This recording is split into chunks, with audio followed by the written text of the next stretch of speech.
Me again.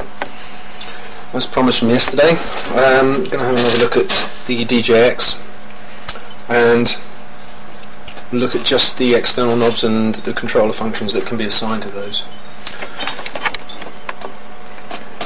The 5 knobs on the outside that control various parameters of the keyboard are here, plus there's a ribbon controller. Now these are accessed and changed using this overall key here. At the moment you can see it's set to ribbon controller. When I press the overall key you can see it's got the turntable function assigned to it. This is quite interesting because it will actually change the tempo just by sliding up and down on this of a track that's playing, or it will change the actual pitch of the keys when they're played. So if I can do this again, it will have to be the old key of knee chord.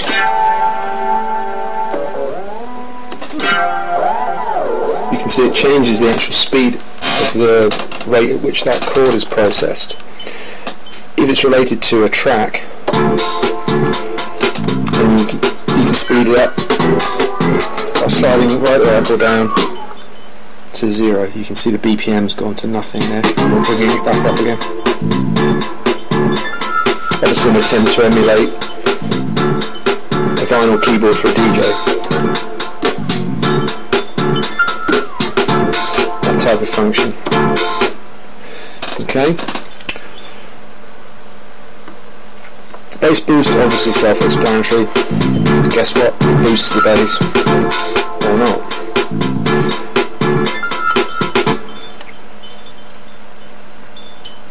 The knob assign, this is a general sort of free-for-all control that you can set what you like or whatever suits you to this. So you go to the knob assign here.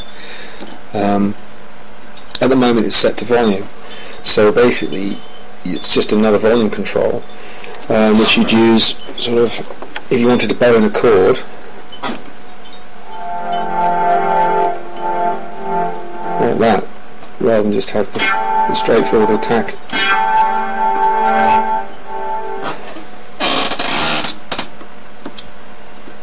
Going up to the BPM, again, self-explanatory.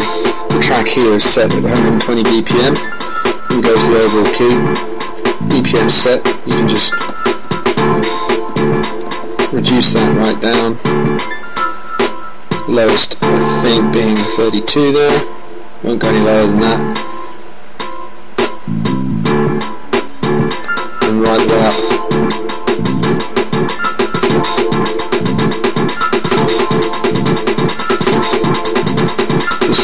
Pretty manic dance steps that you'd be doing at 280 BPM for sure.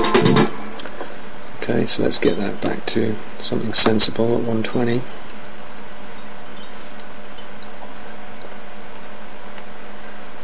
That'll do. And the next one down is the transpose function. Obviously this just alters the basic tuning of the keyboard itself relative to other instruments, or if you wish, you can fine-tune that, particularly for if you're tuning against woodwind or any acoustic instruments. You can tune that within degrees of 0 to 100, I believe, plus or minus, reading the manual. So that's really fine-tuning.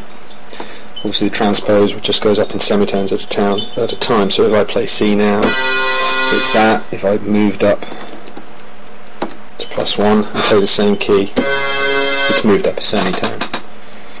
If you wish to reset either of these because you've lost the plot on it or you're not sure, on the transpose you can just press these two together like that and it will reset to 0, and the tuning, if it was out, pressing the two together resets that back to 0 again.